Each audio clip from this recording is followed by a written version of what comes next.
Ok, alors comment réussir en 2024 quand ça c'est toi et que du coup tes concurrents qui sont ici, hop, ils ont des audiences de 12 000, 40 000, hop, ou peut-être même 160 000 abonnés, ou tout simplement que tes concurrents ont tout simplement des promesses du style comment faire 10 000 euros en 90 jours, blablabla. Bla, bla, bla, bla. En gros, là, on a un scénario de toi qui arrives sur le marché du business en ligne, donc que tu vends du coaching sportif, que tu vends de l'accompagnement, que peu importe ce que tu vends, tu arrives de manière extrêmement innocente, en mode oui, moi je suis tout gentil, etc., etc. Et tu es face à des types qui ont des audiences monumentales, ou alors des types qui font des promesses extrêmement balèzes. Donc comment est-ce qu'on fait pour quand même réussir? Alors ça, c'est une question que tu peux te poser, parce que du coup, j'ai échangé avec certains de mes clients, tu vois, du coup, moi j'accompagne les coachs sportifs à se lancer en ligne, et certains de mes clients, tout simplement, me disaient, oh, écoute Greg, c'est plus possible de réussir, il y a trop de concurrence, il y en a certains qui sont trop avancés, etc. Eh ben non, figure-toi que non. Il faut comprendre que en réalité, quand tu arrives sur un marché, tu as un avantage concurrentiel qui est énorme. L'avantage concurrentiel que tu as, c'est d'être nouveau. Tu es une nouveauté. Et tu dois capitaliser là-dessus. Pourquoi? Parce que quand tu es vu sur le marché et revu, tu as certes un aspect du coup crédibilité et notoriété qui est vachement haut, mais tu as surtout également une image en fait, dans la tête des gens qui est déjà constituée. C'est-à-dire que les gens savent déjà à peu près qui tu es. Et puis tu as aussi ce côté de ah bah il est populaire, ah bah si, ah bah ça. Et ça, figure-toi que ça peut jouer en ta défaveur. Et là tu vas me dire mais n'importe quoi, qu'est-ce qu'il me raconte? Figure-toi que, regarde, les nouveaux rappeurs, généralement, quand ils arrivent sur le marché du rap, on va dire, tu as toujours les personnes qui vont se dire, tu as le rappeur qui arrive, ok, qui fait, donc rappeur, chanteur, ce que tu veux. Hein. Il va faire ses petits sons, par exemple, sur Spotify, et il va toucher, imaginons ici, une petite base de personnes, tout simplement. Voilà. Il touche 3 personnes. Ces 3 personnes, ici, vont devenir ce qu'on appelle des super fans. Pourquoi? Parce que tout simplement, ces personnes-là vont avoir la fierté de l'avoir découvert en premier. Et ils vont donc en réalité avoir ce côté de moi je l'ai découvert avant. On connaît tous quelqu'un qui va nous dire ouais, moi j'ai découvert Nekfeu avant les autres, moi j'écoutais déjà Gazo il y a super longtemps, des choses comme ça. Pourquoi? Parce que c'est ce qu'on appelle du coup des super fans. Et en fait, c'est ces personnes-là sur lesquelles tu dois mettre le plus d'efforts. En fait, tu ne dois pas te concentrer sur tes concurrents qui, eux, ont peut-être déjà une audience de 90 000 abonnés. Ça, c'est pas ça qui nous intéresse. Ça, tu les regardes pas. Tu peux regarder ce qu'ils font dans leur système, dans leur marketing, etc. Mais les choses que tu dois le plus regarder, c'est comment plaire à ces 3 premières personnes. Quand je dis 3, ça peut être 4, ça peut être 5, ça peut être 10, ça peut être 20, ça peut être 30, on s'en fout. L'idée, c'est qu'en réalité, tu proposes du contenu qui vont plaire à ces personnes-là. Parce que c'est ces personnes-là qui vont te permettre de développer ton activité. Si jamais, imaginons, toi, ton seul objectif, c'est d'affronter directement ton concurrent, donc d'affronter par exemple Goliath, comme si on garde cette métaphore, tu ne vas pas réussir parce que ton concurrent a une force de frappe sur certains points qui est beaucoup plus importante que la tienne. Mais à l'inverse, toi qui arrives en étant nouveau sur le marché, tu as une seule chose à faire, c'est séduire ta petite audience. La séduire de manière à les fidéliser et à leur tout simplement leur permettre que ce soit eux tes messagers, tes ambassadeurs. Comment est-ce qu'on fait ça?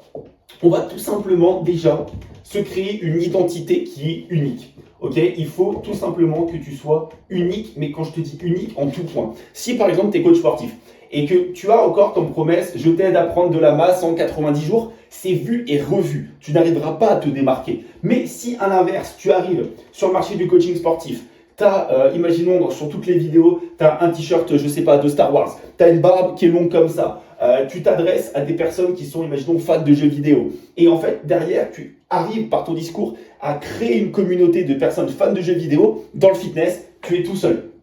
On peut penser par exemple à Manga Workout. Manga Workout, donc Idriss, qui a réussi du coup à se créer une grosse base d'abonnés. Bon, bien, certes, il a eu un petit coup de pouce de Inox, mais il a réussi à se créer cette base d'abonnés. Pourquoi? Parce qu'il a allié quelque chose, donc des mangas, donc j'ai aussi un client, Axel, qui fait ça, avec du coup le sport. Mais il n'a pas fait que ça. Ça, c'est les thématiques. Il a adapté ça à sa personne, tout simplement pour se rendre unique. Ok, il a un look qui est particulier, il est unique. Et donc, premièrement, te rendre unique. Ok. Une fois qu'on arrive à avoir un personnage qui est fort, quelque chose qui est unique, on va tout simplement, ici, être customer centrique. Ok? Customer centrique. Customer centrique, ça veut dire que toutes les actions que tu vas mettre en place vont être focalisées sur tes clients. Et donc, nous, ce qui nous intéresse, c'est la petite audience. Et donc, comment est-ce qu'on fait ça? On va produire du coup du contenu à forte valeur ajoutée, ok, donc des contenus de valeur, des contenus personnels, ok, donc des contenus perso. Pourquoi? Ici, montrer que tu es un expert, ok, donc ça va rassurer ta petite audience. Et les contenus perso, montrer que tu es un expert, mais un expert humain. Et en fait, en étant un expert et un expert humain, ici, qu'est-ce qui se passe? Alors, je vais essayer de te dessiner un cœur, j'ai jamais réussi. Hop, les gens, ça match. Et donc, derrière, donc maintenant qu'on est unique, maintenant qu'on est customer centrique, qu'est-ce qu'on va faire pour pouvoir du coup réussir à faire en sorte que du coup ces personnes-là deviennent des ambassadeurs? On va connecter. Connecter avec eux, ok? Connecter avec eux sur du long terme. Et ça, on peut le faire de deux manières. Hop, je supprime tout ça. Ça, tu peux réussir à le faire en étant, donc via tes contenus, ok? Donc ça veut dire que tout simplement, tu vas réussir avec une bonne stratégie de contenu, donc long terme, à pouvoir connecter avec ces personnes-là. Et si jamais, du coup, ces personnes-là sont devenues clients, on va tout simplement leur délivrer plus. Et plus tu vas délivrer à ces personnes de la qualité, plus tu vas délivrer à ces personnes-là une super expérience, tout en alliant ça avec une super stratégie de contenu, plus ces personnes-là vont devenir du coup des super fans. Mais là, tu vas me dire, ok, bon, c'est bien beau, j'ai compris que je devais être unique, etc. Mais concrètement, quelles actions je peux mettre en place dès maintenant? Quel va être du coup mon plan d'action? Ton plan d'action, il est simple. Toi, tu es là. Ok. Tu arrives sur le marché. Attends, je vais même plutôt te dessiner. Hop, on va te mettre plutôt là. Ok. Toi, tu arrives sur le marché. Première étape, extrêmement simple, on va te définir une thématique. Une thématique ultra thématique. On va mettre théma plutôt, sinon ça prend trop de place, parce que j'ai écrit gros. On va définir une thématique qui doit être unique, ok, qui doit être populaire à la fois. Alors tu vas me dire comment est-ce qu'on peut être populaire et unique. Unique, par exemple, manga sport, ok, populaire, manga. Ok, donc ça veut dire qu'on reprend quelque chose de populaire et on l'adapte pour en faire quelque chose d'unique. On choisit notre thématique. On définit ensuite ici son personnage et surtout la direction dans laquelle tu veux aller. Ça veut dire que c'est très simple. Moi, par exemple, mon personnage, entre guillemets, c'est le mec qui est cool, ok, parce que je suis cool. Ça veut dire dans le sens, je ne suis pas en mode entrepreneur à la comme ça sur mes vidéos.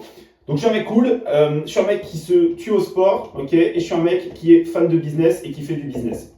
Tu vois, déjà, là, je suis différent de 3/4 de mes concurrents. Pourquoi? Parce que mes concurrents, je ne vais pas dire qu'ils sont pas cool, mais c'est des gars qui vont uniquement parler de business. En fait, c'est des gars qui sont, pas tous, hein, mais pour la majorité, ils sont là pour faire de la thune. Ils sont là vraiment que pour faire de la thune. Moi, je suis là pour faire de la thune, d'accord? Mais comme je dis souvent, du steak et des écus. Ça veut dire que tout simplement, le plan, c'est de faire du muscle, entre guillemets, faire du sport, et ici, des écus, faire de l'argent. Et donc ça, c'est la chose qui me définit et c'est la chose qui fait de moi quelqu'un d'unique. Après, hop, mathématiques, qu'est-ce que je fais? J'aide les coachs sportifs, du coup, à développer leur activité, mais je l'aide de la manière, parce que j'ai créé un mouvement, on pourrait dire, qui s'appelle Olympe, qui s'appelle du coup Olympe Trainer. Et donc ce mouvement, en fait, Olympe Trainers, est fait pour les coachs sportifs de moins de 30 ans. Moins de 30 ans, pas moins de 30 jours. Et donc ici, en étant du coup sur ce créneau-là, je ne vais pas être dans le make money de tous les autres, oui, comment faire 10 000 € en 90 jours. Non, moi, mon objectif, c'est que mes clients fassent bien évidemment de l'argent et vivent de leur activité en ligne, mais en impactant leur marché, en devenant des références. Parce qu'on travaille énormément sur l'aspect humain. Et donc ces choses-là me permettent du coup de me différencier. Je suis dans la thématique du make money pour les coachs sportifs, mais dans la thématique du make money pour les coachs sportifs, de manière à créer un impact, à créer de la différenciation et en créant un véritable mouvement de coachs sportifs qui se surpassent dans le sport, qui se surpassent dans le business et qui vont avoir un impact sur leur marché. Et donc, pour reprendre ton plan d'action, parce que je me suis un peu éparpillé, toi, c'est exactement ce que tu dois faire. Tu dois savoir exactement les choses qui te définissent par ta direction, mais qui te définissent d'un point de vue perso. Et ici, le but, c'est pas de jouer un rôle. Ça veut dire que si tu es fan, imaginons, de surf, imaginons, on est fan de surf, Il faut que tu le montres. Pourquoi? Parce qu'en mettant en avant qui tu es réellement, que ça soit ton humour, que ça soit tes passions, toutes ces choses-là, c'est comme ça que tu vas pouvoir être unique. Une fois qu'on a notre thématique et qu'on a du coup notre, on va dire, personnage, on va lancer ce qu'on appelle du coup, on va dire, le business fast. Le business fast, c'est tout simplement ton offre, ton système acquisition, ok, acquisition, et la manière dont tu vas délivrer. Ok, pourquoi? Ton offre, pour savoir tout simplement ce que tu vends, il faut qu'il soit irrésistible. Ok, j'ai déjà fait des vidéos là-dessus si ça t'intéresse. Ton acquisition et ta manière dont tu vas délivrer. Délivrer, pourquoi? Extrêmement important. N'oublie pas que notre but, nous, c'est de séduire une petite base de clients. Plus tu vas séduire cette base de clients, plus cette base va s'élargir. Une offre, pourquoi? Pour réussir entre guillemets, à vendre facilement à cette petite base de clients. Et c'est une acquisition basée, encore une fois, sur cette petite base de clients. L'objectif, c'est que du coup, dans les premiers mois de ton activité, tu prennes le temps de, entre guillemets, te focus à 100% sur cette petite base de clients. Plus tu vas réussir à faire ça, plus cette petite base de clients ici va tout simplement donner lieu à d'autres clients. Et c'est comme ça que tu vas pouvoir grossir.